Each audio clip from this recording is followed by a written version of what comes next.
Assalamualaikum warahmatullahi wabarakatuh, teman-teman semua, sahabat semua, selamat datang di YouTube channel Agus Ari Wibowo. Salam kenal semuanya, saya Agus Ari Wibowo, akrab disapa Uda Agus ya.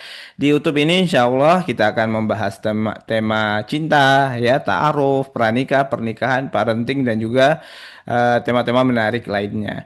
Nah, di video kali ini kita akan membahas 5 mitos tentang jodoh ya, yang ternyata mitos-mitos ini masih banyak diyakini oleh sebagian orang yang belum menikah ya. Nah, apa aja kelima mitos ini? Yuk kita lihat satu persatu. Yang pertama adalah meyakini bahwa menolak jodoh itu akan membuat jodoh jadi lama dan dapat karma ya. Alhamdulillah ya, perjalanan kami di relationship ini sudah cukup lama, dari 2015 ya. Kami menulis buku tema pranikah, membuka sesi konseling dan sebagainya. Dan di dalam perjalanan itu sering banget kami menemukan hal-hal yang diyakini oleh banyak orang ini ya, yaitu kalau kita nolak jodoh akan membuat jodohnya jadi lama. Jadi menolak itu adalah sesuatu hal yang tabu, menolak itu adalah sesuatu hal yang larangan ya. Nah, dampaknya apa? Dampaknya adalah menerima orang yang sebenarnya buruk agamanya, buruk akhlaknya. Menerima orang yang sebenarnya mungkin tidak disukai, tidak cocok.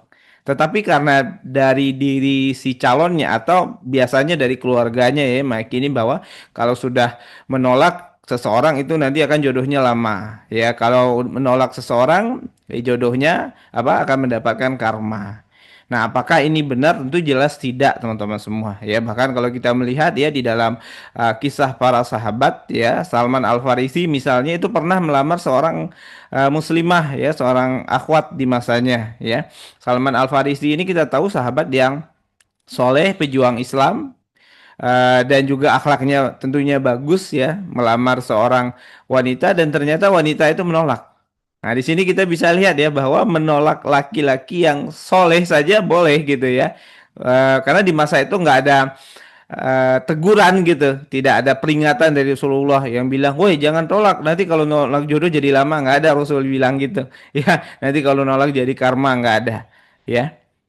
Nah, jadi menolak jodoh itu boleh banget teman-teman semua. Kenapa? Karena yang namanya jodoh itu tentu untuk menjadi pasangan hidup.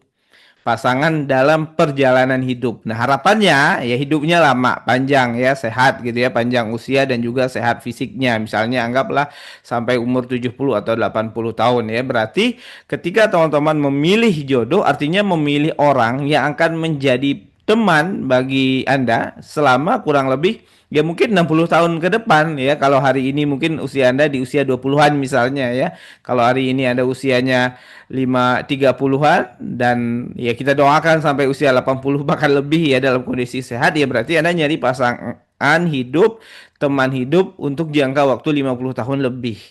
Maka perlu berhati-hati, perlu selektif. Jadi tidak asal terima. Perlu diperhatikan agamanya, perlu diperhatikan akhlaknya, kualitas dirinya, kualitas pribadinya, kecocokannya, kesesuaian gitu ya. Di kisah lain misalnya di masa sahabat kita juga pernah mendengar ya, di mana Fatimah ya, putrinya Rasulullah, Fatimah radhiyallahu anha itu pernah menolak sahabat Nabi ya, menolak Abu Bakar, menolak Umar gitu ya. Bayangkan ya, sahabat Nabi udah jelas-jelas pejuang Islam ya, dekat sama ayahnya, yang mendampingi ayahnya berjuang, tapi ditolak karena mungkin ada ketidakcocokan dan sebagainya. Yang diterima akhirnya adalah Ali bin Abi Thalib ya. Begitu juga bahkan Rasulullah sendiri dalam sebuah riwayat dikisahkan pernah ditolak oleh seorang muslimah ya, namanya Ummu Hani ya. Nah, jadi yang pertama ini mitosnya nih nggak benar ya. Jadi menolak jodoh itu akan membuat jodoh jadi lama, itu nggak benar. Menolak jodoh akan membuat jodoh akan membuat dapat karma, itu juga nggak benar. Nah, yang penting adalah ketika menolak ya, tolaklah dengan cara yang baik ya. Tidak perlu menyampaikan alasan yang spesifik ya, sampaikan dengan lemah lembut ya, diawali mungkin dengan permohonan maaf dan sebagainya ya, dan hindari untuk menghina dan merendahkan orang lain ya, karena yang terkadang menyebabkan akhirnya buruk ya, menimbulkan dendam ya, penolakan itu ketika penolakan itu disertai ya dengan sikap yang buruk, dengan menghina, dengan merendahkan dan sebagainya. Ya, nah ini yang pertama ya. Jadi menolak jodoh akan membuat jodoh lama itu tidak betul ya.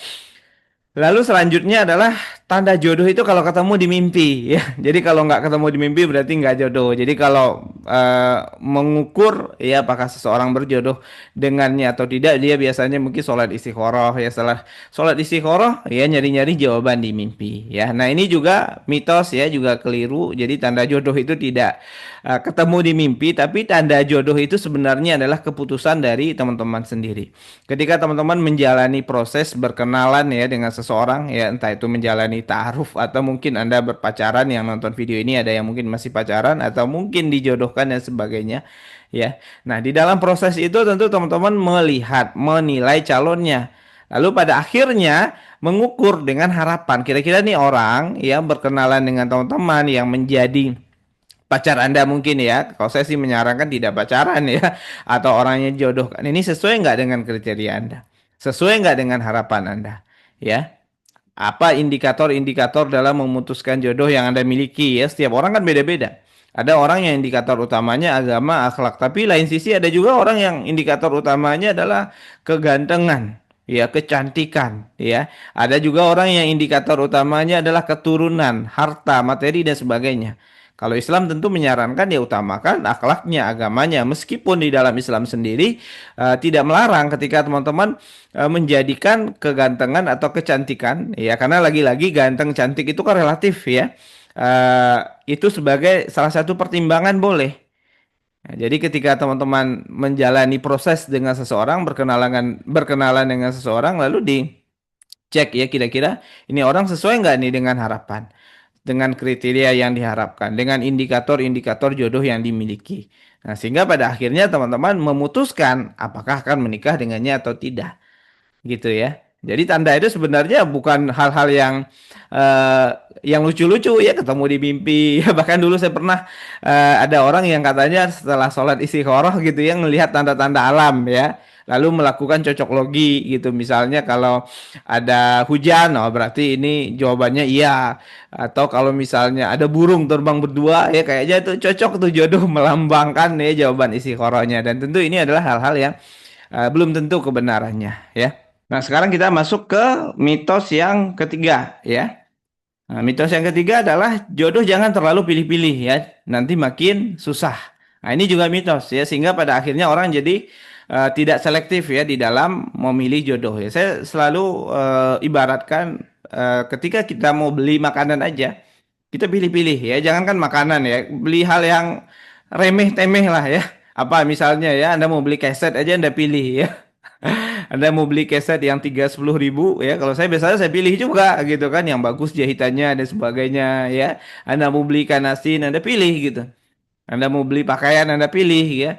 Beli sesuatu yang untuk dipakai sementara ya, dalam waktu singkat aja kita milih-milih ya. Apalagi ini untuk jangka waktu yang lama. Jadi memilih jodoh ya, terlalu memilih jodoh selektif ya, tidak ada masalah sebenarnya. Yang selama dalam proses memilih pun ya tentu dengan kesadaran ya, kesadaran diri ya, atau mengukur diri, karena memang dalam ikhtiar menemukan jodoh ini perlu juga sadar diri ya. Misalnya Anda orangnya nilai kualitas dirinya anggaplah misalnya 6 gitu ya.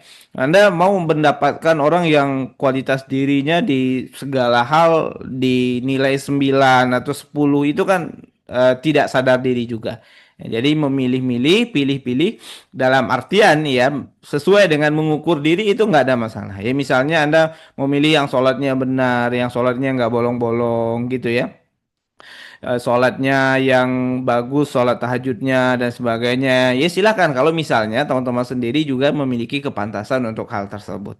Nah jadi pilih-pilih jodoh boleh ya. Jadi nggak akan makin susah kok jodohnya ya. Nah selanjutnya mitos yang keempat ya. Nah ini juga banyak ya, sering kita ketemu ya. Kalau makin tinggi pendidikan jodoh jadi makin susah ya. Jadi makin sulit ya. Kenapa? Karena mungkin dia merasa ketika pendidikan makin bertambah nanti laki-lakinya jadi minder ya, laki-lakinya jadi insecure, jadi nggak mau deketin dan sebagainya ya. Nah ini tentu tidak benar juga ya. Semakin tinggi pendidikan ya bagus ya, tentunya teman-teman semua tingkat kepantasan dirinya pun meningkat. Nah, ketika tingkat kepantasan dirinya pun meningkat, ya sebenarnya di levelnya teman-teman tentu juga ada orang-orang yang apa namanya orang-orang yang levelnya sama. Nah, tinggal nanti memperluas pergaulan, nambah silaturahim ya, agar nanti ketemu dengan orang-orang yang setara ya atau selevel dengan teman-teman ya. Kalaupun mau ya dengan orang yang mungkin di bawah teman-teman ya levelnya ya mungkin level pendidikannya ya tidak ada masalah. Dan saya juga banyak kok menemukan ya. Misalnya ada laki-laki yang beliau misalnya adalah lulusan SMA ya. Nah, tapi istrinya S1 ada atau sebaliknya ya. Dan itu insya Allah selama ada keridoan ya sama-sama bisa menerima hal yang sangat-sangat mungkin untuk terjadi ya. Jadi pendidikan yang tinggi itu tidak akan menghalangi jodoh. Jadi jangan sampai juga teman-teman udah punya niat belajar, niat bersekolah ya, punya kesempatan untuk kuliah tinggi-tinggi S1, S2 ya, bahkan sampai S3 gitu ya. Nah, namun ya akhirnya mengurungkan niatnya gara-gara takut nanti nggak ketemu jodoh gitu ya. Atau bisa juga disiasati dalam proses menjalani pendidikan itu ikhtiar menemukan jodohnya ya. Misalnya ketika pendidikannya udah S1 ya ikhtiar dulu ketika usia apa ketika pendidikan S1-nya untuk menikah. Lalu nanti setelah menikah ya lanjut lagi dan seperti itu juga banyak yang melakukan. Jadi jangan jadikan ya ini alasan untuk malas ya, untuk enggan ya, untuk menghindari untuk belajar gitu ya. Karena kenapa? Karena baik bagi laki-laki dan maupun perempuan ya, belajar meningkatkan kapasitas diri dengan pendidikan tinggi kalau punya kesempatan itu sangat patut untuk disyukuri. Salah satu mensyukurinya ya jalani gitu ya. Karena banyak orang di luar sana yang mau tapi nggak mampu ya, yang mau tapi belum punya kesempatan. Karena untuk dapat kesempatan bisa kuliah ya sampai S1 bahkan sampai S2, S3 itu kan bukan kesempatan yang murahan sebenarnya. Ya nggak semua orang punya kesempatan itu. Ya, coba aja cek ya dari teman SD Anda ya berapa orang sih yang sampai di S1 itu kan bisa dicek ya dari teman SMP dan seterusnya ya. Ini sekolah pada umumnya ya kalau di sekolah-sekolah elit ya bisa jadi hampir semuanya mungkin kuliah. Tapi kalau sekolah negeri pada umumnya ya saya rasa nggak semua. Ya jadi syukuri kesempatan itu. Kalau misalnya punya. Nah, yang terakhir ya, makin bertambah usia jodoh juga makin susah ya. Ini lagi-lagi mitos. Kalau menurut saya ini mitos ya. Kenapa? Kami alhamdulillah ya menjalani belajar ta'aruf ya. Kita punya platform pembelajaran pernikah online belajar ta'aruf itu dari 2017. Nah, dari tahun 2023 kita buka program Biro Jodoh. Ya, jadi kita membantu orang-orang ya untuk ikhtiar menemukan calonnya, menemukan pasangannya bertaruh dan akhirnya menikah ya. Nah, dari pengalaman kami ya buka kelas pranikah, buka biro jodoh ya. Itu di level usia berapapun ada aja gitu ya. Bahkan di belajar ta'aruf itu salah satu usia tertinggi ya yang ikut kelas kami ada yang di atas 60, ada yang 62 ya. Bahkan beberapa hari yang lalu ya sebelum video ini diambil ya itu pendaftar kami, member kami ada yang usianya 59 tahun.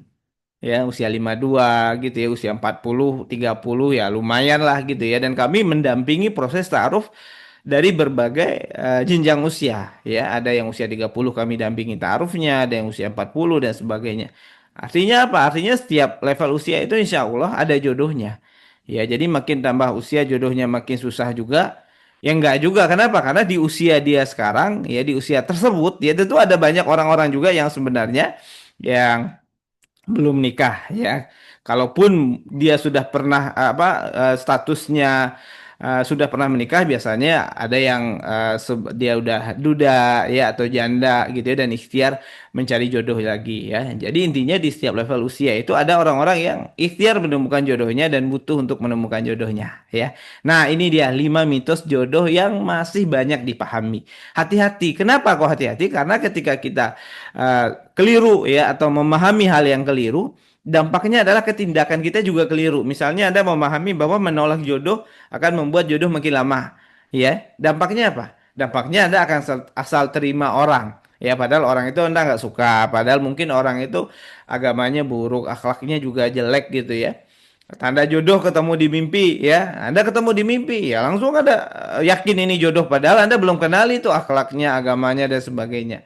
Nah, dikhawatirkan pada akhirnya tindakan-tindakannya juga tidak tepat. Makanya perlu ya untuk memiliki pemahaman yang benar dan tepat ya. Nah, kalau menurut teman-teman ya masih ada nggak kira-kira mitos jodoh yang dipahami di dalam masyarakat kita? Ya, padahal itu sebenarnya nggak tepat atau keliru. Kalau ada, yuk saling berbagi, sharing di kolom komentar ya.